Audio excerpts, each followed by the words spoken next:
बिस्मिल्लाहिर्रहमानिर्रहीम। नाज़रीन, मैं हूं आपका होस्ट डॉक्टर हैदर अब्बास और हस्ब मामूल आप देख रहे हैं हेल्थ आवर। हेल्थ आवर एक हेल्थ अवेयरनेस का प्रोग्राम है जिसमें हम डिफरेंट टॉपिक्स के ऊपर आपसे बात करते हैं। हमारी कोशिश होती है इसके अंदर कि हम आपकी हेल्थ से मुताल्लिक डिफरेंट चीज़ों के ऊपर बात करें और आपकी हेल्थ अवेयरनेस के अंदर इजाफा करें। कोई ऐसे सवालात आपके जहन में पैदा हो रहे हों जो कि आपको ना मालूम हो, तो आप अपने डॉक्टर से, हम आपको थोड़ी सी डायरेक्शन दे देते हैं इस प्रोग्राम के तवस्सुत से, ताकि आप अपने डॉक्टर से जो है उस बारे में मालूमात कर लें और आपकी हेल्थ की अवेयरनेस में थोड़ा सा इजाफा हो जाए और आपको एक डायरेक्शन मिल जाए। आज हम बात करेंगे बहुत ही मोस्ट कॉमन डिजीज़ है जिसको एज़मा कहते हैं, जिसको उर्दू में दमे की बीमारी या सांस की तकलीफ भी कहते हैं।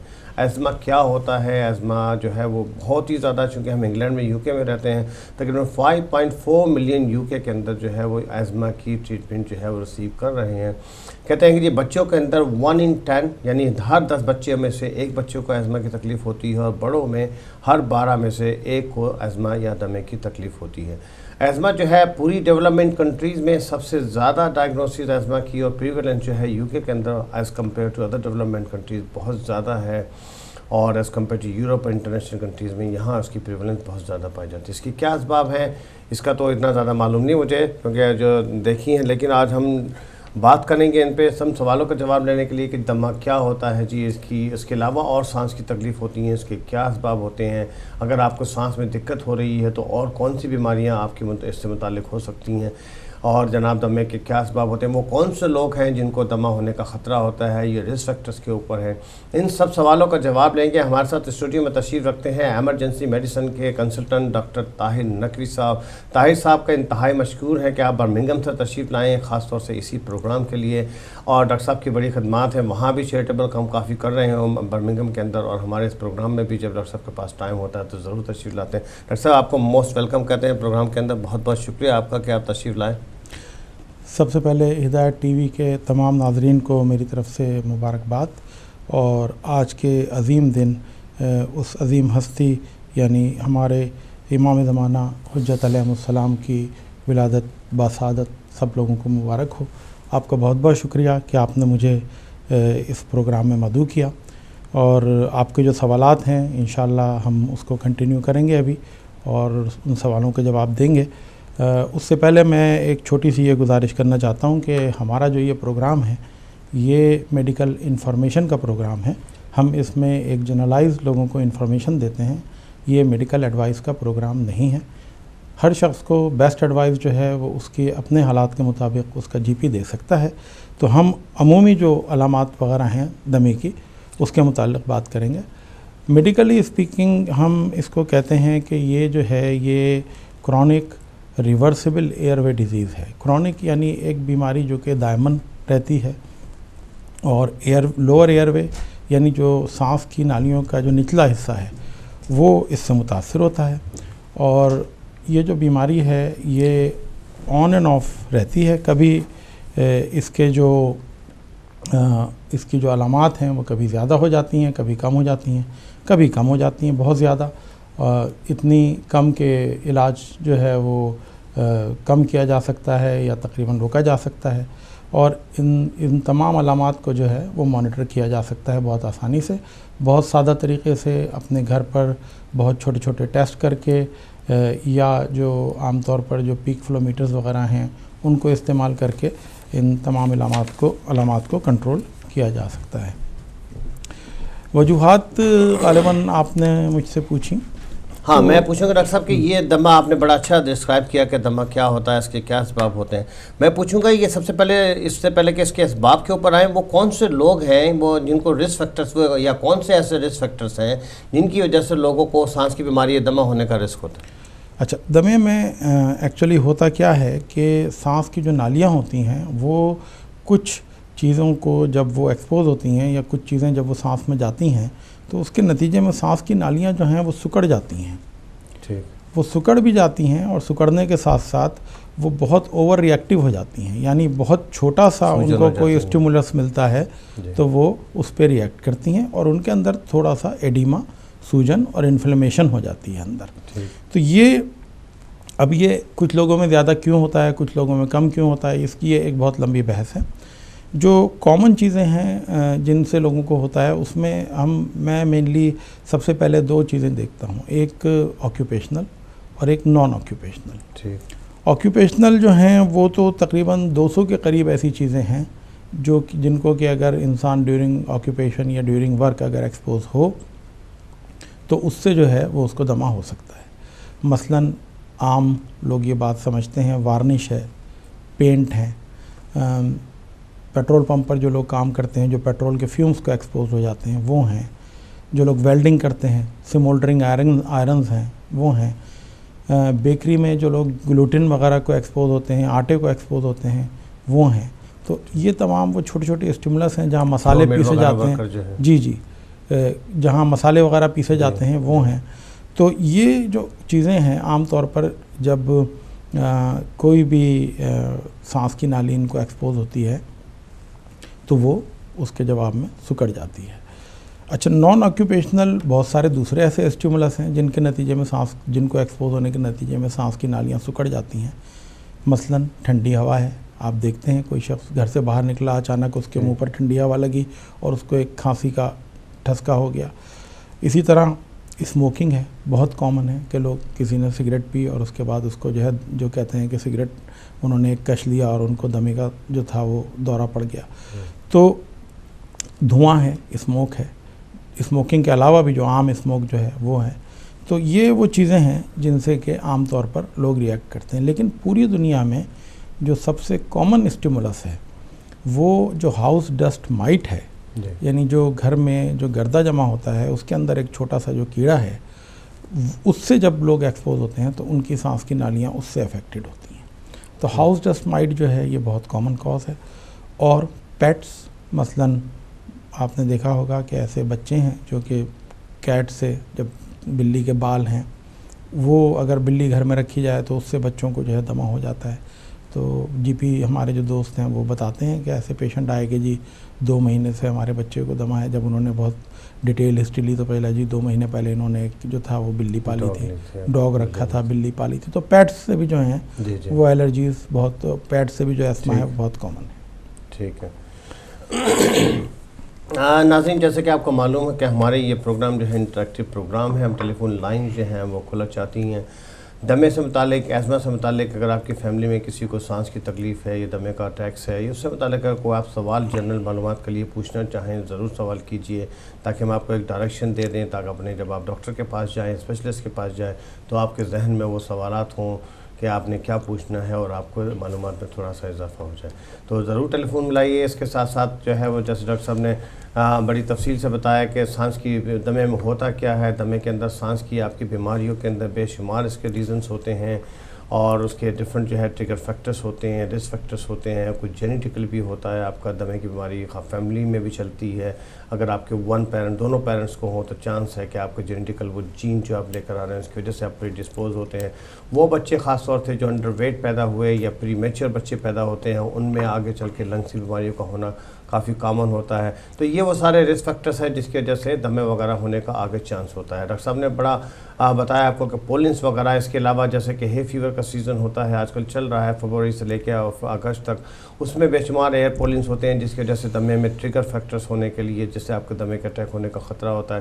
डॉक्टर साहब से आगे पूछेंगे कि इसके अलावा और क्या असबाब होते हैं, उसकी प्रेजेंटेशन क्या होती है। डॉक्टर साहब, इसकी 2 चीज़ें यहाँ आपसे पूछूंगा, आपने तफसील से इसकी रिकगनाइज बताएं कि इसकी जो है जेनेटिक प्रीडिस्पोजिशन दमे की कि वो क्या है और इसके अलावा और कौन से काजेज़ हैं या फिर इसकी अलामात क्या होती हैं। काजेज़ जो हैं वो मेरा ख्याल है हमने काफ़ी तफसील से बताए और जो 1-2 चीज़ें रह गई थी जैसे पोलन वगैरह वो आपने इसका जिक्र कर दिया।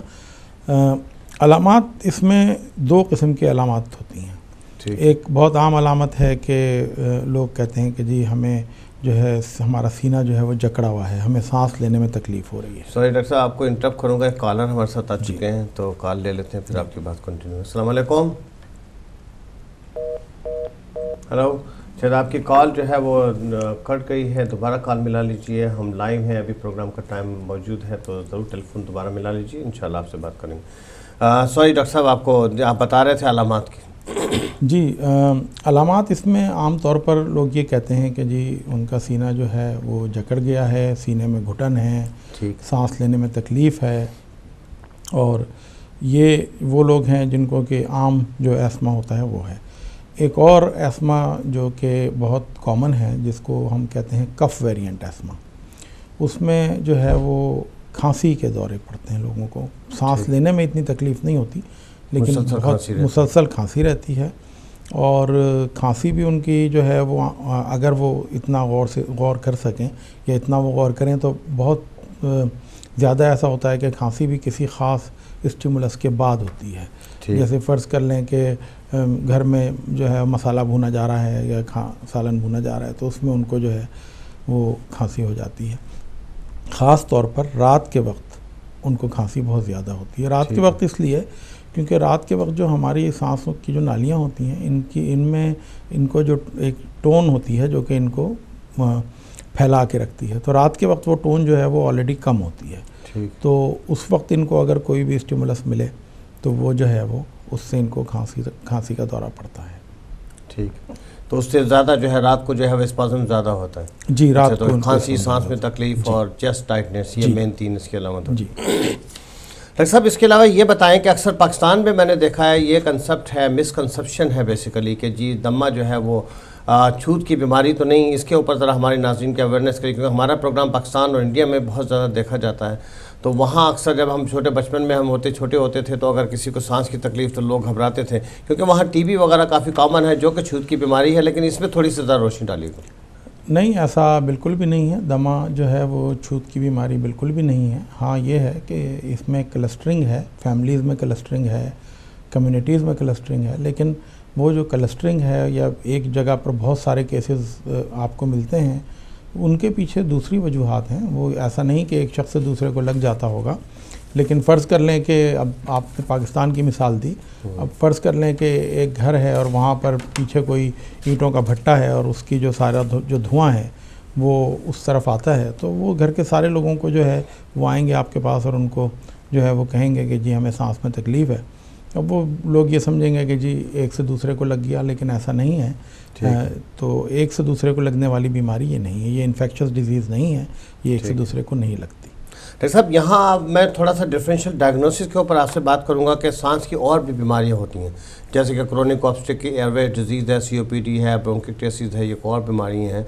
तो हमारी नाज़रीन के मालूमात के लिए थोड़ा सा यहाँ बताइए कि वो COPD और इसमें एस्मा में क्या फ़र्क होता है, क्योंकि ये भी कुछ मिसकंसेप्शन है, क्योंकि सिम्टम अलामात जो हैं दोनों में तकरीबन मिलती जुलती होती हैं, सांस भी होता है, खांसी भी होती है, तो अक्सर लोग जो हैं वो इसमें जो है वो थोड़ा सा डिफ्रेंशिएट करने में बाज़ औक़ात मुश्किल होती है। तो इस पर थोड़ा सा हमारे नाज़रीन के मालूमात के लिए बताएं। अच्छा, COPD में देखें जो मेडिकली स्पीकिंग जो डिफरेंस है वो तो मैं आपको बताता हूँ।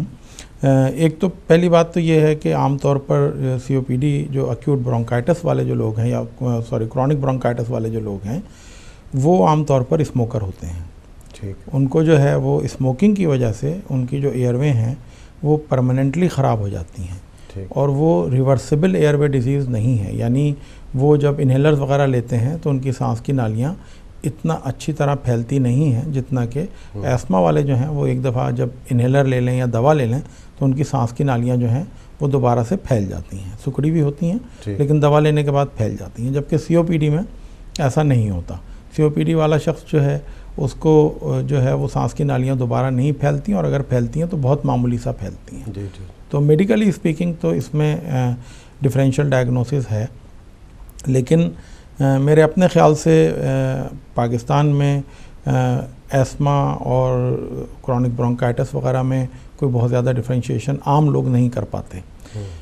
दूसरा एक आम सा जो ऑब्ज़र्वेशन है वो ये है कि एस्मा जो है वो यंग लोगों की बीमारी है, और COPD जो है वो ओल्ड लोगों की बीमारी है, क्योंकि वो क्रॉनिक ब्रोंकाइटिस हो या एम्फीज़ीमा हो उसमें एयरवेज़ को ख़राब होते हुए स्मोकिंग से थोड़ा सा टाइम लगता है। नहीं डॉक्टर साहब, ये बड़ा अच्छा आपने कहा कि COPD एस्मा जो है वो बचपन ही से शुरू हो जाता है, यंग चाइल्ड से, इन्फेंसी से भी शुरू हो सकता है अगर प्री मैच्योर बेबीज़ हैं। COPD usually over 30 over 40 over they have the long history over 10 years of smoking, 8-10 साल की स्मोकिंग हिस्ट्री, उसके बाद उनके चेस्ट वगैरह जैसे आपने कहा कि लंग्स में उनकी ख़राबी होती है, वो रिवर्सिबल नहीं होती, इरिवर्सिबल होती है। लंग्स में परमानेंट स्पाज्म जो है उनका रहता है और इस इलास्टिसिटी जो है वो लूज़ हो जाती है, जिसकी वजह से उनका रिवर्सिबल नहीं होता, इवन इनहेलर की वजह से भी। अच्छा डॉक्टर साहब, यहाँ मैं आपसे पूछूंगा कि जो दमे के मरीज़ हैं, जैसे आप इमरजेंसी के A&E के कंसल्टेंट हैं, जब दमे के अटैक के साथ लोग आते हैं वहाँ पर, तो इस दमे के जो मेनली आप क्या असेसमेंट, किस तरह से उन पेशेंट्स को असेस करते हैं और किस तरह से आप इनको जो है वो मॉडरेट और सीवियर और लाइफ थ्रेटनिंग में किस तरह से इसको डिस्ट्रीब्यूट करते हैं? अच्छा, देखें, हम दमे को जो है वो 3-4 अक़साम में तकसीम करते हैं प्रेजेंटेशन के हिसाब से। एक तो माइल्ड एस्मा है।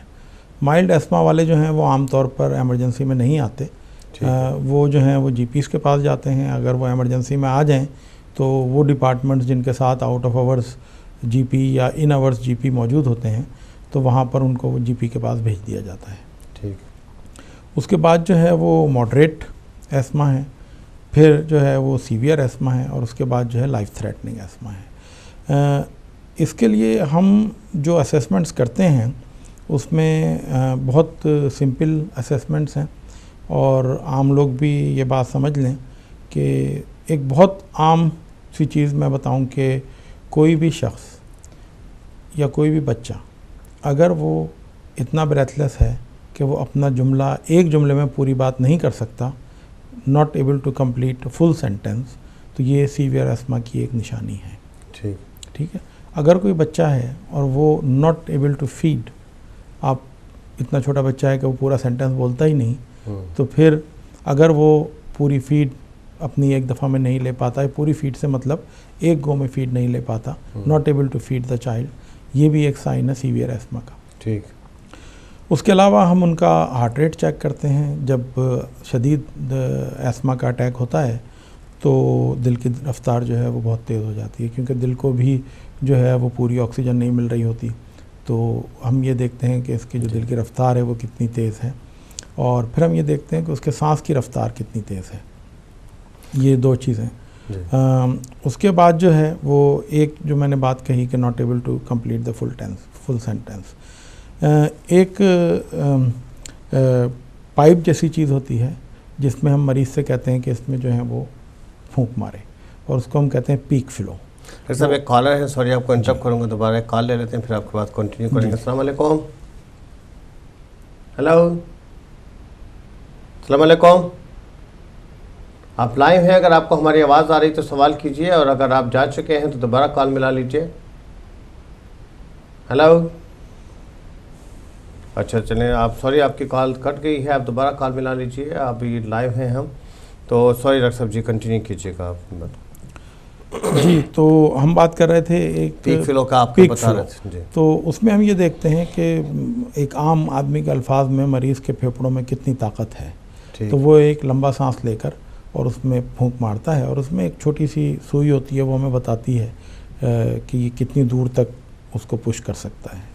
तो वो जो पीक फ्लो है, पीक फ्लो मीटर, वो जो हमारी एस्मा की असेसमेंट है उस पर बहुत ज़्यादा डिपेंड करती है। तो अगर अच्छा, पीक फ्लो मीटर्स जो हैं वो आमतौर पे इंटरनेट पर अवेलेबल हैं, वो लोग अपने घरों में भी रखते हैं, और वो उससे अपना जो है डे टू डे जो है वो चेक कर सकते हैं, और फिर उस चेकिंग के हिसाब से वो अपना जो भी वो घर में दवाई लेते हैं उसको एडजस्ट कर सकते हैं। ठीक। हम ये देखते हैं कि आम तौर पर अगर किसी शख्स का पीक फ्लो, अच्छा हम उससे 3 दफ़ा ये करवाते हैं, और जो उसमें जो बेस्ट रीडिंग आती है वो हम कहते हैं कि जी ये आज उसका पीक फ्लो की रीडिंग है।